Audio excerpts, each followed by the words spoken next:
Everyone, আশা করি সবাই ভালো আছেন। আজ আবারও একটু ক্লিয়ার ফ্লুইড ডায়েট নিয়ে কথা বলবো। বিশাল একটা বড় ভিডিও করব না, কারণ আমি বড় ভিডিও করতে খুব একটা মানুষকে বোর করতে পছন্দ করি না। যতটুকু প্রয়োজন ততটুকু বলবো। আমি শর্টসে একটি ভিডিও করেছি লেবু জল, যেটা খুব সিম্পল একটা জিনিস, ওটাকে বলতে চেয়েছি যে ওটা ক্লিয়ার ফ্লুইড ডায়েটের মধ্যে পড়ে। আজ আবারও একটি ক্লিয়ার ফ্লুইড ডায়েটের খুব সুন্দর উদাহরণ কিন্তু হতে পারে লেন্টিল ওয়াটার, অর্থাৎ মুসুর ডালের জল।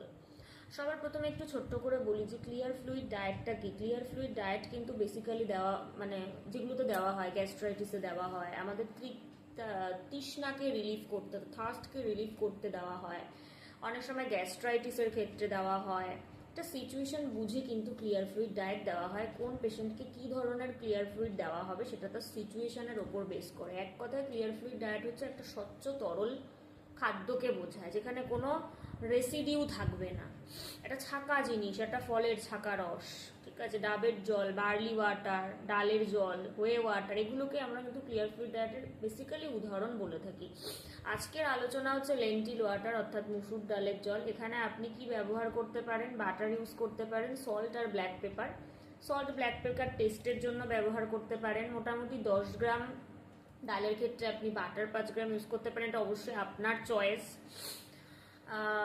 এই লেন্টিল ওয়াটার কিন্তু একটা প্রোটিন বেস ক্লিয়ার ফ্লুইড ডায়েটের উদাহরণ হতে পারে, ঠিক আছে। ক্লিয়ার ফ্লুইড ডায়েটের মধ্যেও তো থাকে যে কোনটা থেকে আপনি একটু বেশি ফ্যাট পাচ্ছেন, কোনটা থেকে একটু বেশি কার্বোহাইড্রেট পাচ্ছেন। এই ডালের জলটা কিন্তু, লেন্টিল ওয়াটার বা মুসুর ডালের জলটা কিন্তু একটা প্রোটিন বেস ক্লিয়ার ফ্লুইড ডায়েটের উদাহরণ হতে পারে। দেখুন, টেস্ট ছাড়া মানুষ কোনো কিছু খায় না। এখন যদি আপনি ডালের জল নুন ছাড়া খান, ভালো লাগবে? ভালো লাগবে না। সেখানে সামান্য আপনি নুন অ্যাড করলেন, একটু ব্ল্যাক পেপার দিলেন। ব্ল্যাক পেপার একটু ঝাল ঝাল করবে জিনিসটাকে, এবং হজমের ক্ষেত্রেও কিন্তু ব্ল্যাক পেপার খুব ভালো, এবং গোলমরিচের অনেক উপকারিতা আছে, আমরা জানি।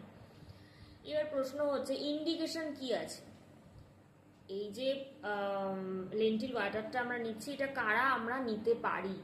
খুব সহজ জিনিস, খুব সহজে বানানো যায়। আপনারা ভাবতে পারবেন এটা তো একটা সামান্য জিনিস, তাই না? সামান্য জিনিসও কিন্তু অনেক সময় অনেক রকম নিউট্রিশনের রিকোয়ারমেন্ট আমাদের পূরণ করে, কিন্তু আমাদের চটজলদি মাথায় আসে না সেগুলো। আজ এটা দেখার পর মাথায় আসবে আপনাদের। টডলার্স, অর্থাৎ যারা নতুন হাঁটতে শিখছে, ছোট বাচ্চা, তাদের দিতে পারি। সুগারের রুগী যারা আছে, অর্থাৎ ডায়াবেটিক পেশেন্টদের দিতে পারি। প্রেগনেন্ট ওম্যানদের দিতে পারি, অর্থাৎ গর্ভবতী মহিলা, বা ফিভারে যারা সাফার করছে, জ্বরে, তাদের দিতে পারি। ছোট বাচ্চা বা নতুন হাঁটতে শেখা বাচ্চা, সুগারের রুগী, গর্ভবতী মহিলাদের আমরা দিতে পারি, এবং যারা জ্বরে সাফার করছে তাদেরও কিন্তু আমরা দিতে পারি। আপনারা জানেন যে জ্বরের টাইমেও কিন্তু প্রোটিনের চাহিদাটা খুব বেড়ে যায়, ঠিক আছে। বাচ্চারা অনেক সময় খেতে চায় না, তখন এটা লিকুইড আছে, আপনি টুক করে খাইয়ে দিতে পারবেন, ঠিক আছে। তো এই ধরনের ছোট ছোট আরও টিপস আমি দিতে চাই, আপনাদেরকে জানাতে চাই।